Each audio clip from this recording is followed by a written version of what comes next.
The House Rules Committee met yesterday, and it took the Democrats approximately 2 minutes and 37 seconds to expose outrageous fraud from the Senate Republicans who screamed bloody murder for Democrats to vote in favor of a clean CR for over a month. And yes, I know what you're thinking. When I say Republican fraud, you're thinking, same old, Republicans handing more money to billionaires. But I'm not. What House Democrats exposed yesterday was that the Clean CR includes legislation for million-dollar payouts to sitting Republican senators. They literally wrote into this legislation that they get to pay themselves at least $1 million. I'm going to show several videos, starting with Representative Joe Neguse, that details the fact of what the Republicans did. And you're going to want to stick around to watch Republicans going on the record as unable to defend the action. So before I show the first clip, let's just underscore that once again. Republican lawmakers were lying to the American voters when they said a clean CR.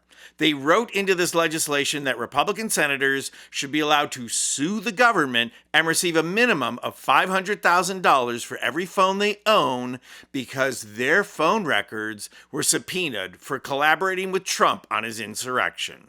I'll let Representative Neguse take over from here.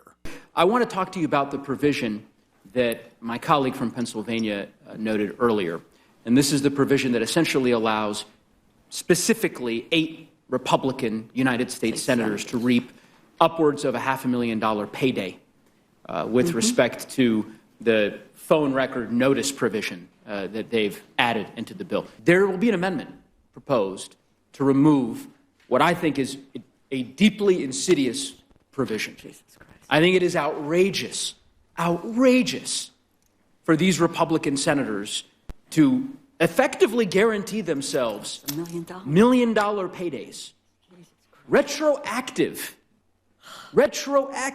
provision in this bill that very clearly applies to them. The removal of all relevant immunity defenses on the part of the United States government. This is insanity to allow this provision to go forward. And I would hope that my Republican colleagues would join us in supporting the removal of this provision. Now, as Neguse points out, these senators are not even allowed to sue the federal government, but this bill allows them to, which means it's unconstitutional, but good luck with that. The faux outrage of people like Ted Cruz and Marsha Blackburn would be funny if it weren't flying in the face of people still not able to receive their SNAP benefits. This behavior is so outrageous, even Republicans on the committee could not defend it. Watch what Chip Roy has to say.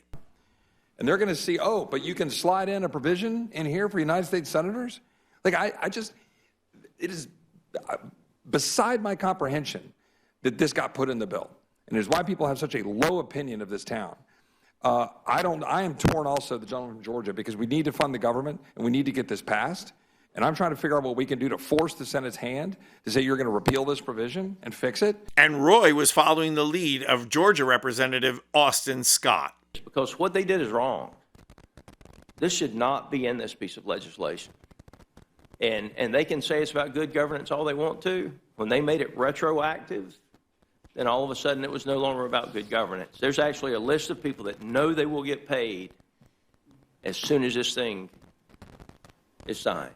At least they've got the coupon where all they have to do is go file at the courthouse and get paid. But before you start thinking, hey, maybe there actually are Republicans with a moral compass, at least a moral compass when Trump is not involved, all I can say to that is never be fooled by Republican hand-wringing. Because watch how Republicans vote when Democrats propose an amendment to strip the payout amendment from the continuing resolution.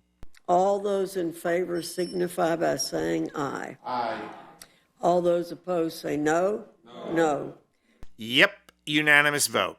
So much for Republican outrage. If anyone needs to be outraged, it's Democrats. Because keep in mind, the Gang of Eight that voted for this Senate bill knew exactly what they were voting for. They knew the legislation contained a poison pill, and they voted yes anyway.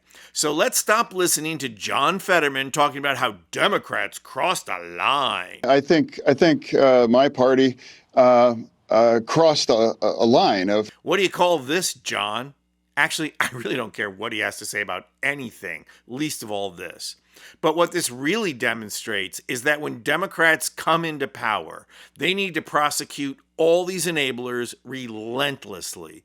Just as importantly, when people like the Gang of Eight say that in order for the country to heal, we need to stop these prosecutions, we need to tell them STFU. I'm Anthony Vincent Gallo for Occupy Democrats. And if you like this video, please hit the like button and subscribe to our channel. You'll not only help out our channel, you'll be taking concrete action and helping get rid of Trump and the MAGA movement who ushered him in.